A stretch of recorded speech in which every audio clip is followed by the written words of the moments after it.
안녕하세요 여러분, 이쌤과 함께하는 뻔뻔한 역사 시간의 8번째 시간입니다. 자, 우리는 지난 시간에 신라가 나당 동맹을 맺어서 당나라와 동맹을 맺은 나당 동맹을 통해 백제와 고구려를 멸망시키고 삼국을 통일한 동시에 삼국의 경제와 사회까지 배워봤습니다. 자, 그럼 이번 시간에는 이제 통일신라, 우리가 흔히 통일신라 시대라고 하는데 엄밀히 따지면 통일신라라고 하는 게 아니라 신라는 신라예요. 근데 우리가 그냥 흔히 부르기를 통일신라라고 하는데 정확한 명칭은 2022 개정에 따라서 이제 남국이라고 불러야 됩니다. 그런데 여러분의 이제 익숙한 그 버전으로 통일신라라고 했지만 이번 시간에는 통일신라의 정치와 사회 및 신라 하대의 혼란과 후삼국의 성립, 즉 신라의 무너지는 단계까지 배워보도록 하겠습니다. 자, 제목에서 이렇게 써놨지만 아까 방금 말했던 대로 통일신라는 남국이라고 불렸어요. 그럼 반대로 뭔가 북쪽도 있어야 되겠죠. 그 바로 북국의 개념이 바로 우리가 다음 시간에 배울 발해라고 미리 말씀을 드리겠습니다. 자, 그러면 이제 신라로 넘어가기 전에 신라의 시대 구분은 어떻게 해야 되는지 한번 배워봐야 되겠죠. 자, 신라의 시대 구분은 두 가지 버전이 존재합니다. 하나는 삼국사기, 또 다른 하나는 삼국유사가 있는데 삼국사기는 혈통 변화의 왕위 계승 구분이에요. 즉, 혈통이 왕들의 시대별로 혈통이 어떻게 변하는지 구분을 세운 거라면 삼국유사는 불교식으로 왕명시기, 즉 불교를 통한 왕명으로 구분을 했다라고 할 수가 있는데 이 두 가지 역사서당 굉장히 중요합니다. 왜? 삼국사기와 삼국유사는 둘 다 고려시대 때 만들어지는데요. 삼국사기를 쓴 사람은 바로 유학자였던 김부식이라는 사람이 썼고 삼국유사는 스님이었던 일현 스님이 쓴 건데 둘 다 고려시대 때 만들어진 역사서다라는 것을 알아두면 되겠습니다. 자, 그러면 삼국사기의 버전은 상대, 중대, 하대로 나뉘는데 즉 혈통 변화라 그랬죠. 성골이냐 진골이냐 그리고 진골에서도 무열왕 직계냐 내무왕 직계냐 따라서 상대, 중대, 하대로 나뉘게 되는데 상대는 박역거세부터 진덕여왕까지 성골들 진짜 100% 신적인 뼈다귀를 중심으로 하는 시대였다면 중대부터는 이제 진골 즉 아빠는 신인데 엄마는 인간. 우리 그리스 로마 신화에서 흔히 말하는 반신 반인이라 그러죠. 그것처럼 아빠 가문은 정말 뛰어나게 흠잡을 수 없는 아주 고결한 집안인데 엄마 쪽 계열이 조금 흠이 있는 뭐 그런 개념이라고 이해하시면 되겠습니다. 그래서 태종 무열왕 직계 시대를 중대 그리고 이제 마지막 하대는 똑같이 진골인데 무열왕의 직계가 아니라 내물마리간 우리 배웠었죠. 신라 초창기 할 때 그 내물왕의 직계 순으로 이어지는 시대다라고 할 수가 있겠습니다. 그럼 삼국유사는 상고, 중고, 하고라 그래서 고유식 왕호예요. 순 우리말로 된. 그래서 박역거세부터 지징왕까지가 상고. 그리고 이제 불교식 왕호인데 불교를 받아들인 법흥왕. 이거 자체가 불교의 용어예요. 법, 불법을 진흥시킨 왕이다라는 뜻이고요. 진덕여왕은 불교를 진하고 가치 있게 만든 여왕이다라는 뜻이에요. 그래서 중고는 불교식 왕호를 쓴 시대. 그리고 마지막 하고가 중국식으로 이제 왕호를 붙인 시대라고 해서 무열왕부터 경순왕까지 나오는데 흔히 선생님은 삼국사기를 기준으로 신라의 시대를 기준으로 나눠봤습니다. 그래서 여기 자세하게 선생님이 상대, 중대, 하대, 삼국사기를 기준으로 해놨죠. 요거를 보면서 여러분도 신라의 시기 구분을 이해하는 데 도움이 됐으면 좋겠습니다. 자, 이제 우리가 지난 시기는 삼국사기로 따지면은 이제 신라 상대까지 한 거예요. 오늘이 바로 신라 중대부터 들어가는 시기인데 요 신라 중대는 무열왕부터 신문왕까지 즉 아주 최고의 전성기를 이룬 시기라고 할 수가 있겠습니다. 자, 태종 무열왕 우리가 알고 있는 그 김춘추 나당 동맹을 체결했던 핵심 인물로서 진골 최초로 왕위를 계승합니다. 진덕여왕의 왕위를 계승했다라는 얘기예요. 그리고 유교 이념을 활용해서 통치 체제를 정비하면서 왕권을 강화했다. 자, 그리고 무열왕의 아들인 그 문무왕은 삼국 통일을 완성시킵니다. 나당 동맹을 맺고 백제와 고구려를 물리쳤는데 당나라가 나당 동맹에 대한 약속을 이행을 제대로 안 했죠. 그래서 당나라를 물리치면서 삼국 통일을 완성을 했고요. 그리고 나당 전쟁을 통해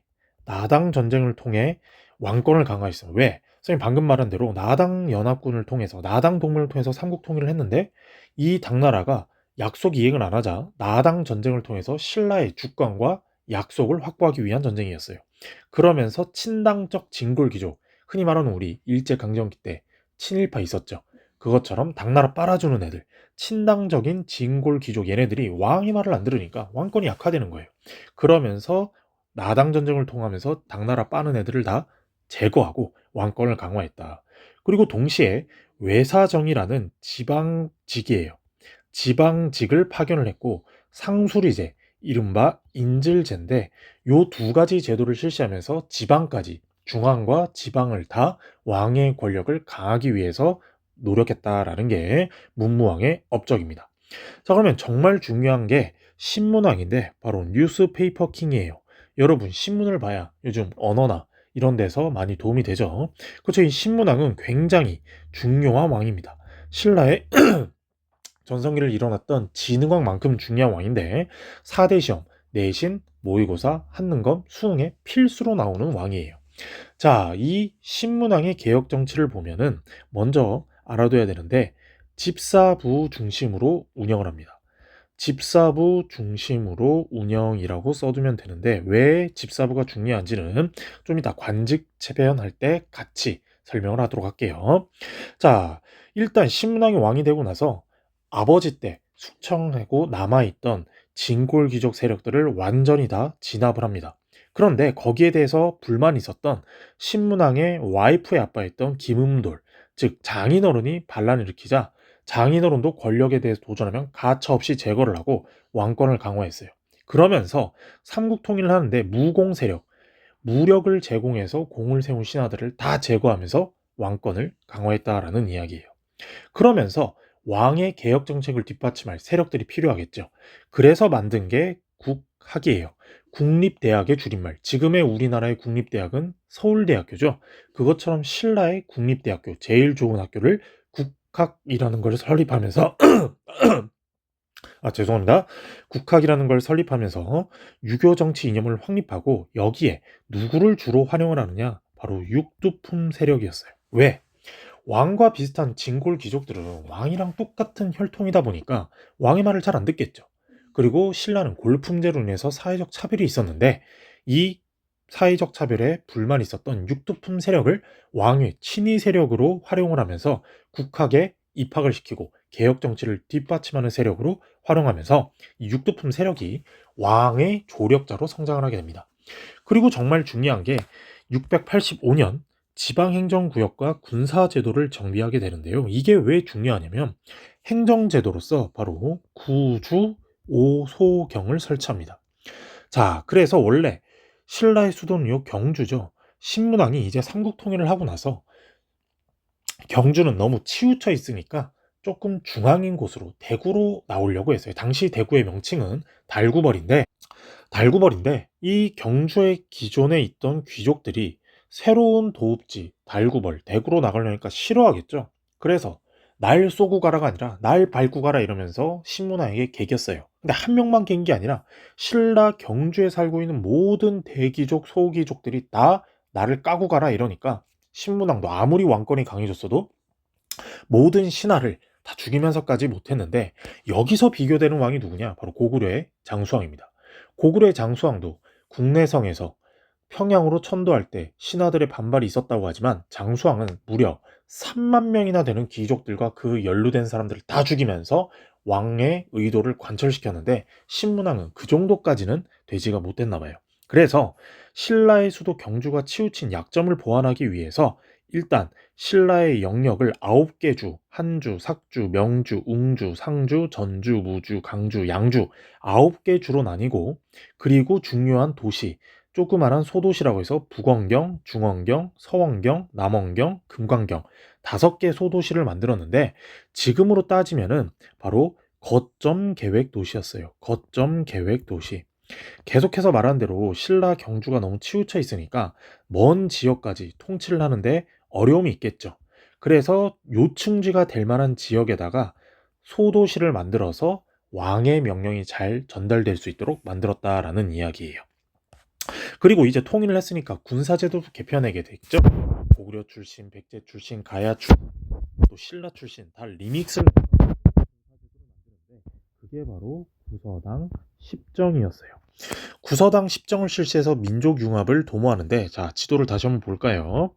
자, 지도를 보면 여기 파란색 점으로 되어 있는 게 십정이라고 되어 있죠. 그래서 10군데 지방 군대를 만들어 놨다라는 이야기예요. 그런데 유일하게 두 군데의 군대가 있는 지역이 있는데 어딘지 혹시 보였나요? 맞습니다. 바로 요 한주예요. 한주에는 두 개의 지방군을 배치했는데 그 이유가 뭐냐면 한주가 영역이 제일 넓었고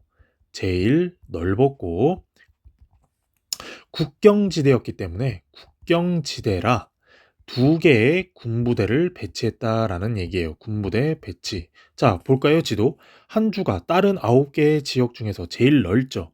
그리고 당나라와 국경선을 마주보고 있는 곳이기 때문에 굉장히 중요해요. 거기다가 한강 유역을 포함하고 있기 때문에 이 지역은 신라 입장에선 아주 중요한 지역이었기 때문에 영역도 넓고 국경지대라 두 개의 군부대를 배치해놨다라는 이야기예요. 자, 우리는 이렇게 685년 지방행정구역과 군사제도를 정비했는데 요걸 한번 볼까요?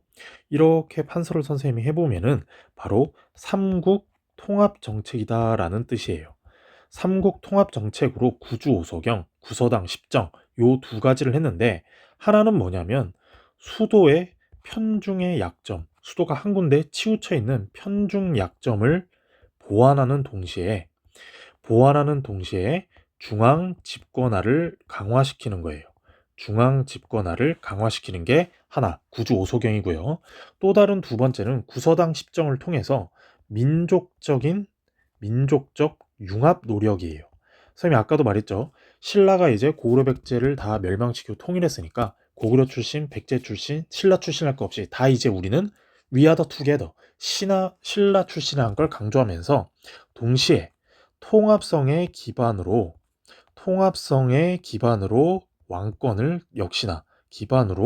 왕권을 강화하는 거예요. 이것 역시도 한마디로 중앙 집권화, 왕권 강화를 하기 위해서 구주 오서경과 구서당 십정이라는 삼국 통합 정책을 실시했다.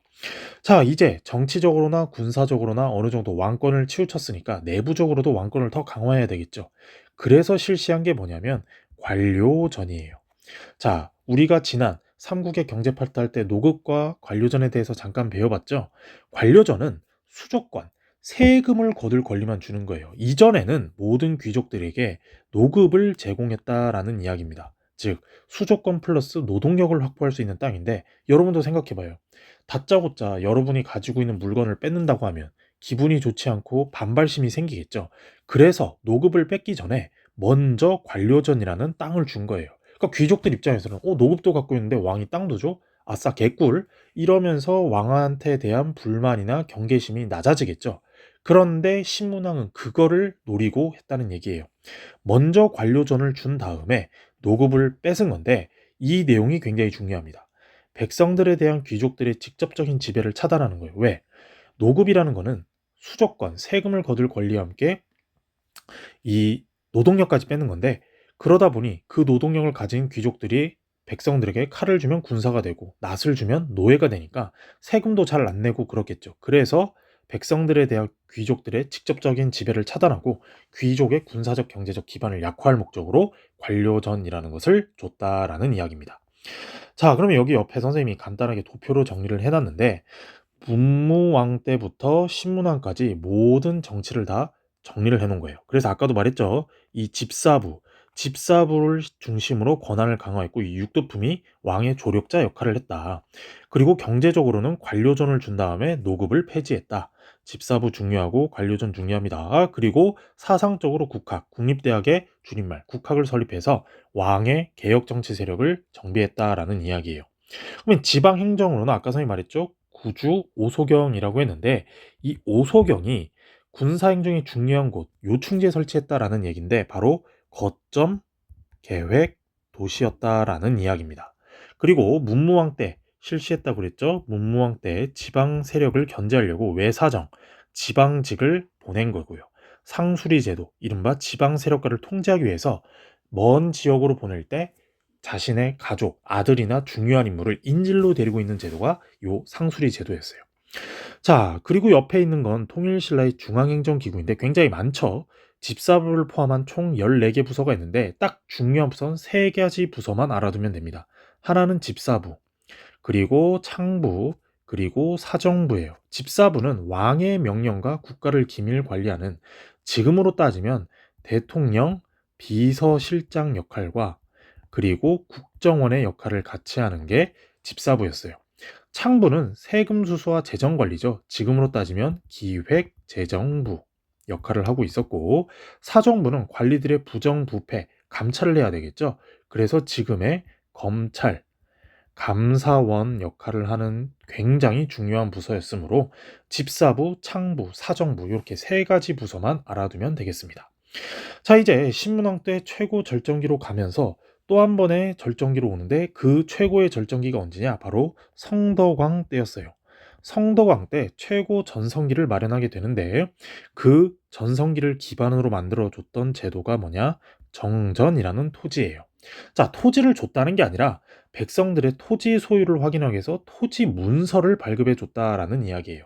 자, 김철수라는 사람이 경주 지역에 토지를 갖고 있다. 라고 하면 예전에는 그냥 아름아름으로 하니까 그 경주 지역의 토지가 몇 개, 주인이 몇 명인지 알 수가 없었는데 완벽히 A부터 F까지의 구역을 정해서 토지 문서를 정하다 보니 세금을 거두는 데도 도움이 되겠죠. 그래서 국가 재정을 확보하는 데도 도움이 됐다. 그래서 이 정전이라는 것을 지급을 했다라는 거고요. 그리고 당나라와의 전쟁을 종결했습니다. 우리 지난 시간에 삼국 통일할 때 형식적으로 삼국 통일한 건 668년이었는데 결과적으로 676년에 나당 전쟁을 통해서 당나라까지 몰아내면서 실질적으로 통일했다 그랬죠. 그러면서 그때는 휴전의 개념이었는데 이제는 당나라와 전쟁을 종결하면서 대동강 이남의 지역까지 신라의 영역으로 확보하게 되었다라는 이야기예요. 자, 성대왕 때는 최고의 전성기를 이뤄냈는데 그 뒤부터 이제 슬슬 내려가기 시작합니다. 그 성덕왕의 아들이 바로 경덕왕인데 왕권이 조금씩 약해지고 매너리즘에 빠지는 것 같으니까 선진 문물을 받아들이면서 적극적인 중국화 정책을 시행합니다. 그런데도 왕의 힘이 빠지는 걸 막을 수가 없었어요. 그러면서 일시적으로 귀족 세력과 타협을 했던 게 신문왕 때 노급을 폐지했다 그랬죠. 그런데 이제 다시 노급을 부활시킵니다. 그러면서 귀족 세력이 강화되는데 이것에 대한 실질적인 의도는 뭐냐? 쉽게 말하면 지역 할당 녹봉제예요. 자, 관료전일 때는 관료전을 지급하고 왕권이 강할 때는 왕권이 강하니까 어느 정도 월급도 귀족들에게 적당히 잘 줄 수 있었는데 세력이 어느 정도 약화되니까 귀족들에게 줄 뭔가의 혜택이 줄어드는 거예요. 그러면서 왕실의 국가 재정이 약화되니까 귀족들에게 이 노급을 다시 주면서 자, 나라에서 월급을 줄 역량이 안 되니까 너네가 노급 가지고 알아서 좀 니네가 알아서 생활을 해라 라고 해서 지역 할당 녹봉제 개념으로 노급을 부활시켜 줬다. 하지만 이때 경덕왕 때는 문화적으로 최고 전성기였어요. 우리가 알고 있는 불국사, 그리고 석굴암, 그리고 성덕대왕 신종 같은 걸 제작하면서 신라의 문화 강국을 입증하였고요. 그리고 경덕왕이 죽고 그 아들의 해공왕인 때인데 이 해공왕이 태어난 것도 굉장히 아주 비밀스럽게 태어나요. 쉽게 말하면 원래 경덕왕은 와이프가 임신했을 때 아들이 아니었나 봐요. 아들이 아니었는데 도력이 굉장히 높은 스님한테 부탁을 해가지고 나 제발 요 딸을 뭐 아들로 좀 만들어 줘라. 그럼 내가 잘할 수 있겠다라고 했더니 그 스님이 딸로 태어나면 신라가 더 번창하겠지만 아들로 태어나면 나라가 멸망할 수 있는데 괜찮아? 라고 물어보자 옛날에 지금 우리 남녀 평등이고 아들보다는 뭐 아들도 좋아하시지만 딸도 좋아하잖아요. 근데 예전에 무조건 남아선호 사상 때문에 아 나 싫어 딸. 나 그냥 아들로 해줘. 라는 이것 때문에 해공왕이 결국 뭐 딸로 태어날 거를 아들로 태어났다라고 했는데 이 왕은 어렸을 때부터 굉장히 이뻤나 봐. 지금으로 치면 꽃미남이었는데 우리 남자 친구들은 어렸을 때 뭐 총, 칼, 싸움, 로봇 가지고 놀잖아요. 근데 해공왕 남자로 태어났음에도 뭐 인형놀이 이런 걸 되게 좋아했나 봐요. 거기다가 지금으로 치면 유튜버야. 뷰티 크리에이터. 그러니까 뭐 화장하는 거에 굉장히 좋아했다 그래요. 남자인데도 좀 여자 옷을 입고 다니고 이러면서 맨날 10호 마스카라, 뭐 10호 파운데이션 이런 것만 하고 돌아다니니 왕의 역할을 제대로 안 했겠죠. 그러면서 왕권이 약해지는 상황에서 왕이 나라 일도 제대로 안 하니까 귀족 세력의 연이은 반란으로 아주 왕권이 추락을 합니다. 왕권 약화가 가속화돼요. 그러는 사이 또 다른 반란이 일어나자 그 반란군에게 피살당합니다. 피살당할 때도 눈썹 그리다가 죽었다 그래요. 그러자 왕권은 약화된 대로 약화되고 왕이 죽으니까 결국에 무열한 개의 직계 자손이었던 신라 중대가 몰락하게 되는 상황이 요 해공왕까지입니다. 그럼 해공왕이 죽고 나서부터는 이제 신라 하대의 시작이 되는데 바로 누가 왕이 되면서부터냐? 선덕왕이에요. 선생님, 선덕 여왕인데 그 선덕인가? 아닙니다. 우리가 알고 있는 최초의 여왕 선덕왕도 원래는 선덕여왕이라고 부르는데 선덕왕이라고 부르는 게 맞아요. 그런데 다른 한자인데 어찌됐건 내물한계의 왕위가 계승되면서 요 선덕왕이 즉위가 되면서 신라 하대가 됩니다. 그러면서 왕위 쟁탈전이 치열하게 전개가 돼요. 너 말하냐? 나도 안다. 우리 다 같이 놀자. 동네 한 바퀴 이러면서 155년간 20명의 왕이 교체가 되니까 뭐 1년을 못 채운 왕도 있다라는 이야기예요. 쉽게 말하면 반올림해서 한 160년간 20명의 왕이면 거의 뭐 8년에 한 번꼴로 바뀌는 이런 혼란스러운 상황이었다라는 이야기입니다. 그래서 중앙정부의 권위가 실추되겠죠. 왜? 왕위 교체가 너무 빠르니까. 말이 중앙집권에서도 말이 안 되는데 말이 잘 안 먹히는데 지방사회에 대한 통제력도 악화되겠죠. 그러면서 지방 세력들 중에서도 나도 왕 해볼래. 너 말하냐? 라고 하면서 굉장히 큰 반란이 일어났던 게 수많은 반란이 있었지만 큰 반란이 두 가지가 있는데 바로 김원창의 난이에요.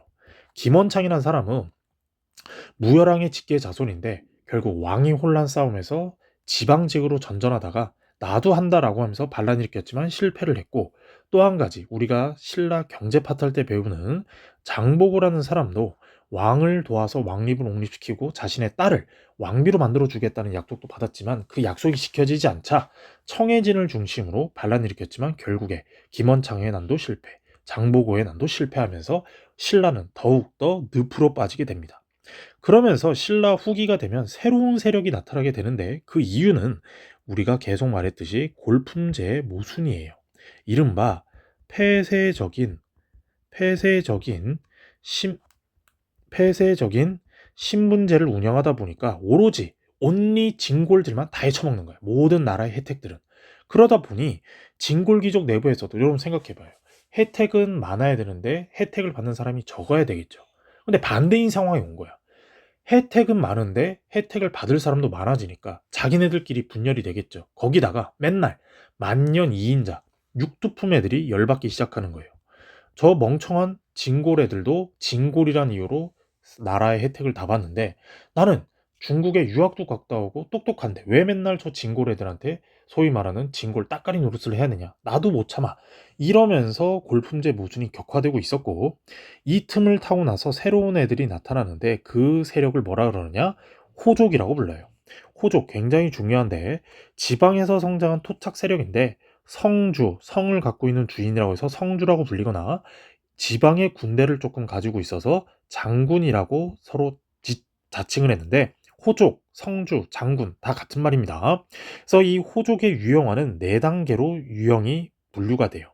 중앙에서 지방으로 세력화한 진골 귀족이나 육두품, 즉 중앙 경주에 있다가 지방으로 내려가서 내가 중앙에서 닭꼬리 하느니 나 지방에서 뱃머리 할래 라고 하면서 내려간 세력.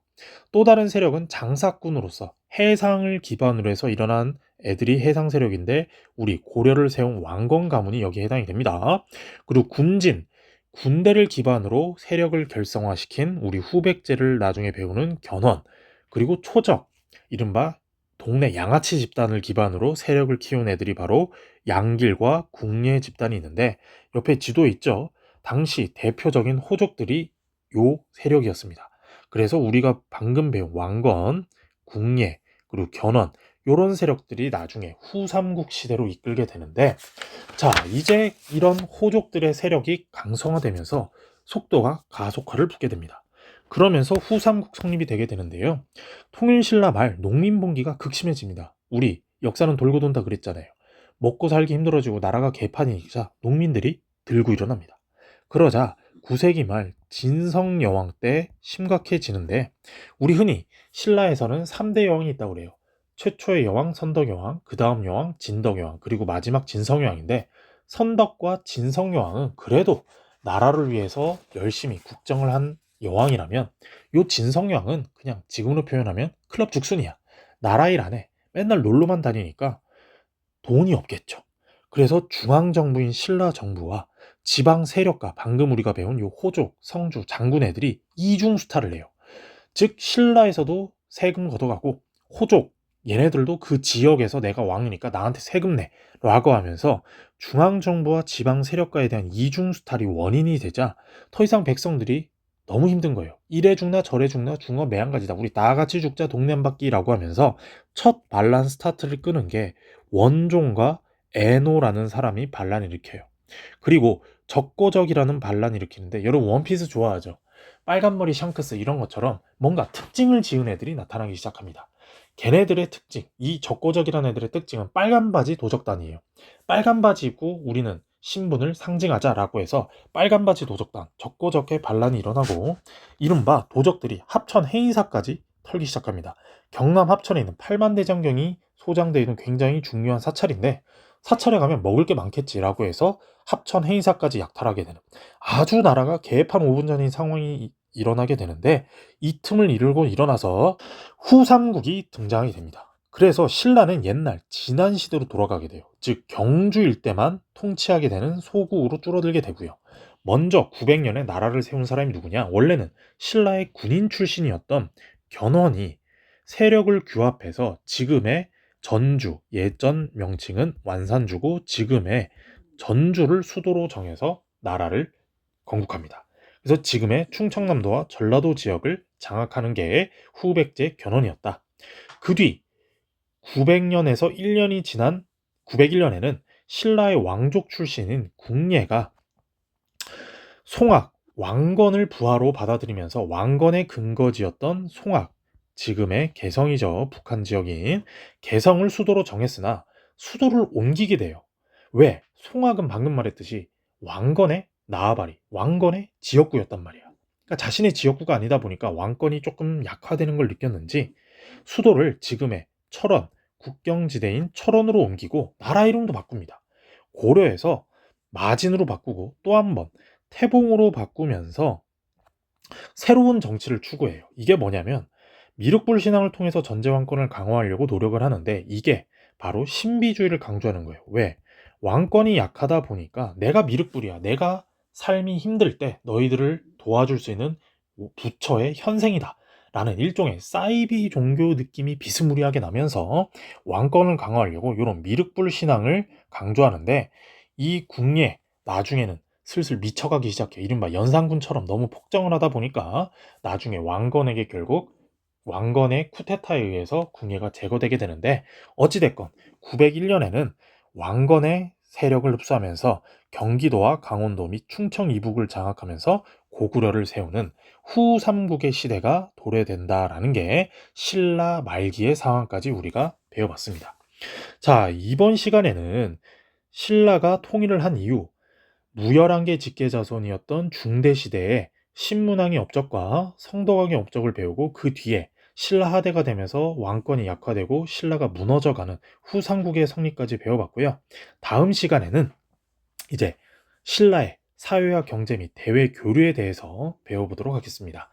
자, 오늘 수업은 여기까지고요. 좋아요, 구독, 댓글 알림 설정해 주시면 더 알찬 수업을 하도록 하겠습니다. 이쌤과 함께하는 뻔뻔한 역사 수업 다음 시간에 만나요.